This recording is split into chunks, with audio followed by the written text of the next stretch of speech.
Allô, on se retrouve pour la troisième étape si tu veux acheter ton bien immobilier.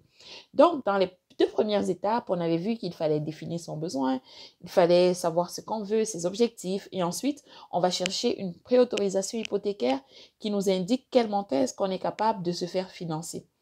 En troisième étape, il faut préparer la mise de fonds. Tu sais que c'est le nerf de la... Non, je n'aime pas cette expression. La mise de fonds, en fait, c'est le montant que tu devras sortir de ta poche et pour en fait acheter ta maison, tout simplement. Et cette mise de fonds-là peut varier. Elle varie beaucoup selon le type de bien immobilier que tu veux acquérir. Pour un condominium, par exemple, ou une maison unifamiliale, tu mettras aussi peu que 5% de mise de fonds versus un immeuble beaucoup plus grand où tu es capable de mettre un bon 25%, 30% de mise de fonds et même plus. Donc, bien préparer sa mise de fonds est indispensable. Avant même de magasiner, il faut déjà se poser la question de savoir combien est-ce qu'il me faudra à la fin de la journée pour acheter ce bien-là. Il faut penser non seulement à la mise de fonds, mais aussi à tous les frais liés à la transaction qui peuvent représenter parfois 2%, 3% du montant de l'achat. Donc, dans les frais liés à la transaction, on parle, mettons, des frais de notaire. J'ai commencé par la fin, mais commençons par le début. On parle, par exemple, de frais d'avocat si tu souhaites acheter au nom d'une compagnie, t'incorporer.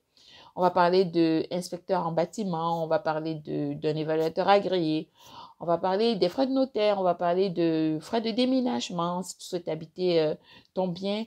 Il y a plusieurs frais comme ça auxquels il faut penser et qu'on oublie parfois. Donc, quand on dit mise de fonds, on pense tout de suite 5% de 200 000, ça fait 10 000. Donc, ça me prend seulement 10 000, mais non, ça va te prendre au moins un 12 000, un 15 000. Et il vaut mieux toujours avoir beaucoup plus d'argent. Et également, dans tout ce qu'il faut prévoir lorsqu'on achète un bien, surtout s'il est usagé, il faut prévoir un petit fonds de sécurité pour sa maison, pour son bien. Parce qu'il y a toujours une petite réparation surprise à faire. Une réparation qu'on n'avait pas vue lors de l'inspection et pour laquelle on doit dépenser un 500 $, un 1000 $. Parfois, ça peut être plus que ça. Donc, faites attention à ça et aussi aux vis cachés. Bon, pour les vis cachés, vous pourriez avoir des recours, mais lorsqu'il s'agit de petites réparations, parfois on n'a pas envie de se tracasser et aller poursuivre le vendeur, donc on les fait nous-mêmes. En ce qui concerne la mise de fonds également, il sera important de savoir si vous voulez aller avec un prêt assuré SCHL ou un prêt conventionnel directement à partir de votre institution financière. J'avais déjà fait une vidéo sur la chaîne à ce sujet, donc quel montant prévoir pour acheter sa maison. Mais je vous donne un recap comme ça. Si vous souhaitez acheter en conventionnel, ça va vous prendre au minimum 20% de mise de fonds. 20% de mise de fonds, ça peut faire un gros montant. Donc, plusieurs personnes qui n'en ont pas les moyens vont préférer un prêt assuré avec la SCHL, qui est la Société canadienne d'hypothèque et de logement, ou avec Sagen, qui est l'équivalent de la SCHL, mais une société privée. Donc, voilà, quand vous allez assurer votre prêt, vous prenez une assurance, bien entendu, et ça coûte de l'argent. Donc, vous allez payer une prime d'assurance qui peut aller de 0,5% jusqu'à 4% du montant de votre prêt. Donc, c'est quand même un bon montant aussi, un bon montant à prévoir.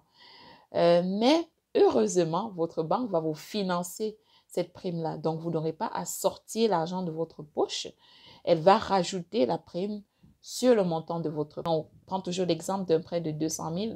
La prime, mettons, vous avez mis seulement 5%, donc votre prime peut aller à 4%. 4% de 200 000, c'est quand même 8 000 $ que vous auriez en plus à sortir, mais non. La banque vous finance ce 8 000 $-là, donc ça sera rajouté sur votre prêt et ça sera amorti pendant la durée de votre prêt, donc 25 ans, 30 ans, 35 ans, peu importe. Bon, voilà. Donc, c'est ça. Les montants de mise de fonds varient également de 5% lorsqu'on va vers une maison unifamiliale ou duplex, à 10% dans un triplex, quadruplex.